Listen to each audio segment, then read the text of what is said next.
Can you talk about how you might use your role as UN ambassador to address and punish Russia's ongoing attempted genocide in Ukraine? I have a very strong record when it comes to deterring Russia, pushing back on Russia, including during President Trump's term, voting for defensive lethal aid to Ukraine. In April, you said that Vladimir Putin's war in Ukraine constituted genocide, April of 2022.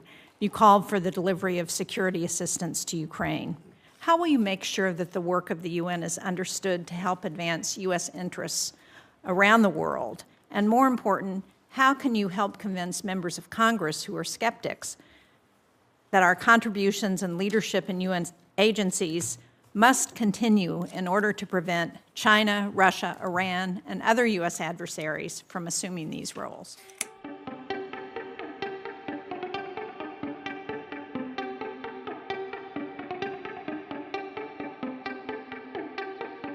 A lot through the UN.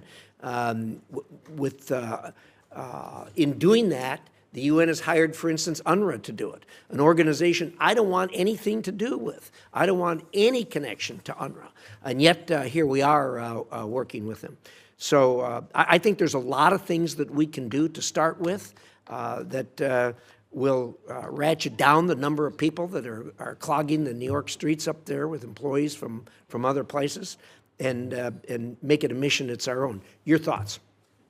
Thank you, Chairman Risch. I wanted to point out, and I'm glad you referenced the Abraham Accords. I think we can look to the success of our bilateral relationships and various multilateral partnerships and build on that within the UN. For example, we have the Abraham Accords caucus in the Congress. I think we should consider starting an Abraham Accords caucus within the United Nations to build on President's success delivering that historic result, the greatest breakthrough for normalization in the Middle East in over a quarter of a century.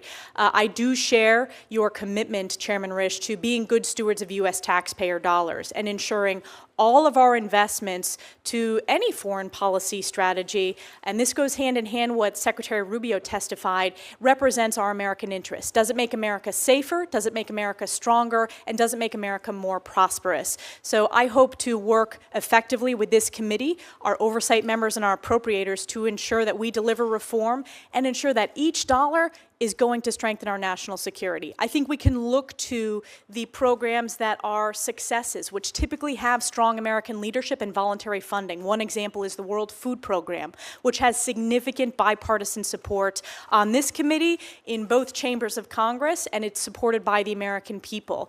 And oftentimes, the most successful agencies within the UN, they have transparency, accountability standards, and are led either with strong American leadership or allied countries. So that's a bit of feedback to your question. Well, thank you. I appreciate that. Just very quickly, one of the things that has really concerned me in recent years is we keep getting outvoted at the UN. And it turns out that every country has one vote. And then when you look around and you look at these countries that are voting against us, you find out that you got the Chinese in there spreading money throughout their government, to individuals in their government, to projects in these dinky little countries, and they buy their vote.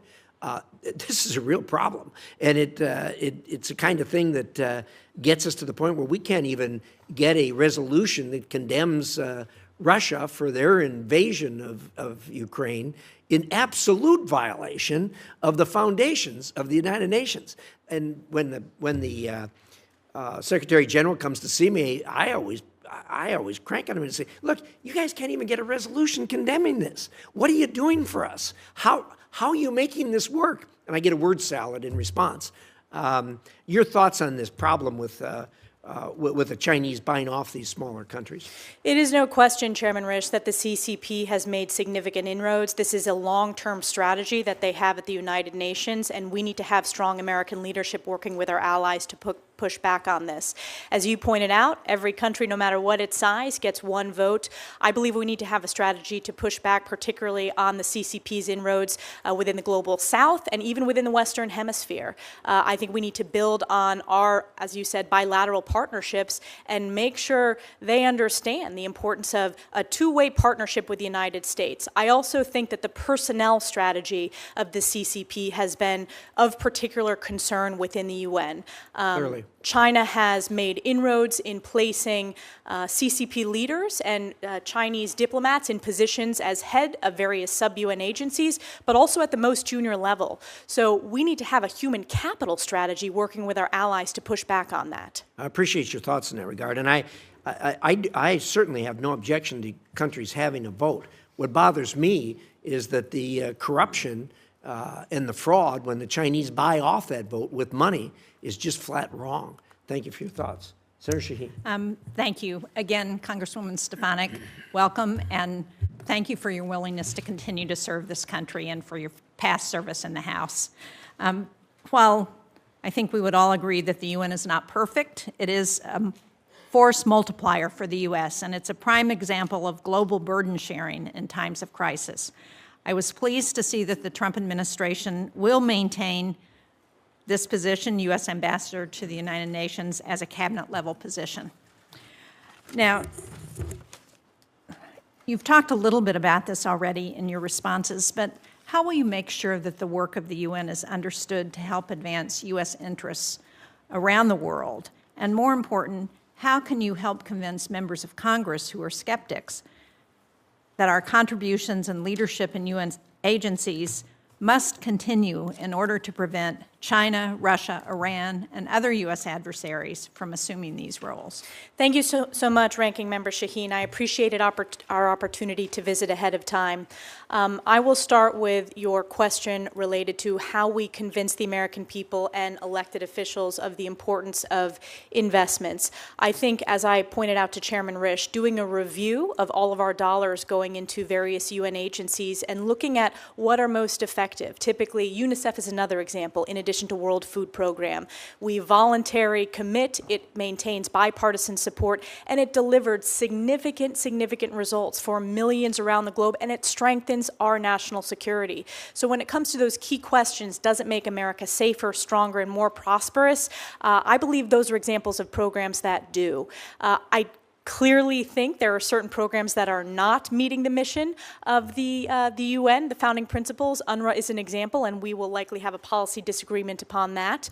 But I think we need to roll our sleeves up, deliver reforms, and make sure that our dollars are going to programs within the UN that work, that have a basis in the rule of law, that have a basis in transparency and accountability, and strengthen our national security and our partnerships. Well, thank you. I would point out that right now we're not funding UNRWA. Absolutely, and I voted to defund UNRWA. One of the things I talked about in my opening statement was UNFPA. So the opportunity to provide family planning, maternal health care, midwife training, interventions to halt child marriage, to address the practice of female genital mutilation, and to help ensure healthy families. Will you commit to personally reviewing UNFPA's work before the administration makes any decision about invoking the Kim Kasten law? Yes, if confirmed, I am committed to doing a review, as I said, across the UN programs, but specifically UNFPA. I think it's very important that we do a full review, as the President announced the executive order today as well regarding all of foreign aid, and I would make sure that we are being good stewards of U.S. taxpayer dollars. I do want to point out I have a very strong record when it comes to standing up for women's health issues, particularly addressing maternal mortality rates, addressing pre- and postnatal care, addressing infant malnutrition, and I think that is very important, and that you have my commitment to do that review if confirmed. Well, thank you. I appreciate your record on that, and I think it's very important to remind everyone that women make up half of the world's population, and we need to do what we can to ensure that their health is also protected. In April, you said that Vladimir Putin's war in Ukraine constituted genocide, April of 2022. You called for the delivery of security assistance to Ukraine. At the UN, we've seen inconsistent support for Ukraine. We've seen greater support on initiatives to support Ukraine and less support on initiatives to hold Russia accountable. If confirmed, can you talk about how you might use your role as UN ambassador to address and punish Russia's ongoing attempted genocide in Ukraine?